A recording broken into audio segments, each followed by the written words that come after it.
Hey, good morning, everybody. We're doing another music video breakdown. We are covering Childish Gambino's music video lineage, and this one I almost regret putting on my list. So when I put out when I was like writing all my ideas for Good Morning Soul, I was like, yeah, let's do music videos, and I wrote down like 11 Gambino music videos. I didn't watch the videos to make sure that they were like what they were about, because I wanted to be kind of like first reactions for the videos that I didn't get to see yet. So I started watching the music video for Camp EPK.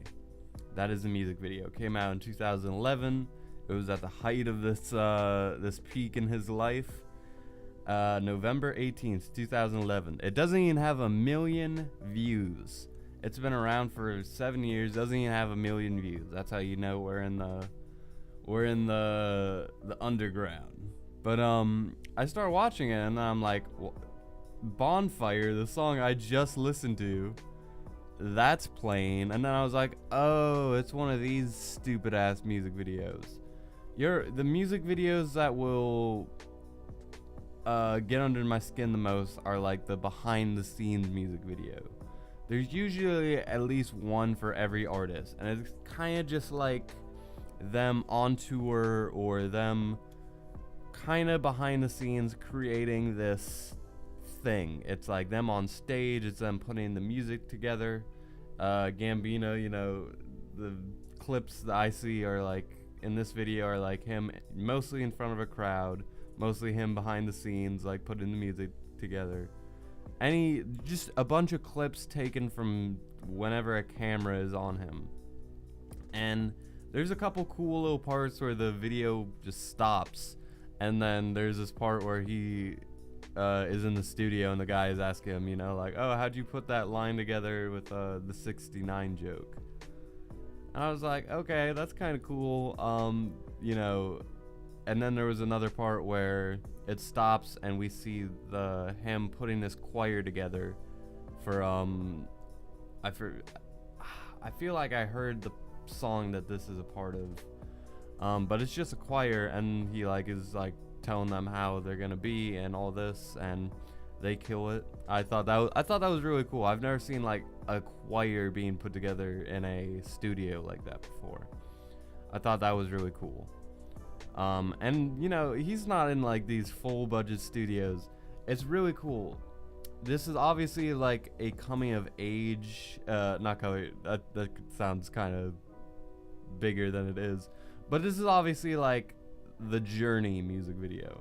Like if he was to do this now, it'd be like, dude, you're already famous, but this is when he's like kind of like prove like, hey, I'm a big deal. Back then, if people were chanting Childish Gambino, it would have been a big thing to him, as it closes out the music video.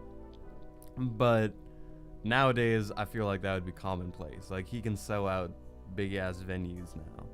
So like videos like this don't really age well, especially since I've seen this music video. I've seen Nicki Minaj make this music video. I've seen 100 other artists make this music video where they're behind the scenes, and it's played to a music video. And I think there actually was a big discussion going on here in the comments that I really don't agree with, when people are like, oh, I miss this Gambino. Why did Gambino ever change? And this one comment, this video makes me super happy and sad at the same time. It totally highlights how multi-talented this dude is. I saw him, that's not the that's not the comment I wanted. Here it is. Anyone else miss this, Donald? I don't mean Gambino either. He completely changed when he started making music with a different crowd, and he did a 180 in his life. He went from enjoying it and being grateful to thinking life was meaningless and just getting high all the time. Come on, man. Don't forget what made you great. I hate that comment. I despise that comment. First off, I feel that it's incredibly selfish and incredibly short-sighted to be like, hey man, don't forget what made you great. Like, be grateful for having a good life. Like, don't, if there's anything bad going on behind the scenes, fuck that shit, man. Be happy and grateful again. Even though you don't know this dude, you don't know what he's grateful for. You don't know when he's getting high. I doubt when he's on the set of fucking Star Wars, he's getting high. Well, this comment was a couple years ago, but still, like, I hate when people make the claims of like, oh, I miss this old person, make this old music. I, as a person who's made art, like, if someone was to go like, oh, make the videos you used to make, or write the books you used to write, it's incredibly hard. It's incredibly hard to put yourself not only just back into that mindset, but to become that person. Your body is literally not the same anymore. It is made up of different, you've put in thousands of different foods since then into your body. You've had different chemicals. You live in different places. The people around you are not the same. You talk a different way. You walk a different way. You aren't the same person. And for people to say, man, I miss this guy. Like, it's kind of just like, well, I remember a line in, that Gambino was talking about for 3005. It was like an interview. It was the same interview where he kind of broke down what the song was about. And he said, you know, I want to make like worlds for like people to live in song. Like, I feel like 3005 is a world that I can live in. And at the same time, I'm kind of like this image of himself, this person that he was once. It's like a little world. This music video kind of captures that. He's no longer that person. He isn't in this world anymore. He can't just create a clone of this world now. Like, I doubt he could even make music like this anymore. I doubt he wants to make music like this anymore.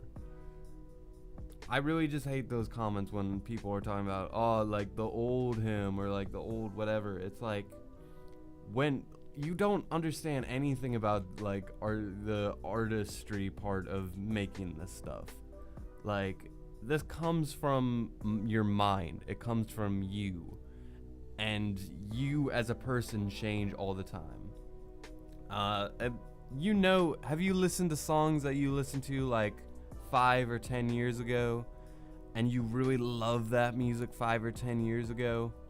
And then nowadays you listen to it and you're like, this is kind of cringy, or this is kind of like, it's hard to sing about this anymore because you're no longer in the mindset, or you're no longer, sometimes you don't agree with what they're singing about anymore. Or sometimes it's more like I'll listen to songs I used to listen to, and they're a lot more like angsty, or they're a lot more emotional, or even songs where they're bragging, or showing off. Like, I feel like nowadays, like, there's like only certain levels to that I can appreciate.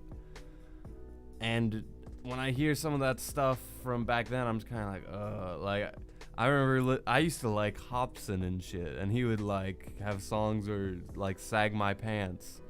I can't listen to that anymore. I'm not that person. So if I'm not that person who can't even listen to shit anymore, like, imagine if you couldn't listen to your own music, and then people expect you to make more of it. I don't know. That kind of went on a tangent, but I feel like that's probably like the best discussion I could have got out of this video that it's hard to talk about.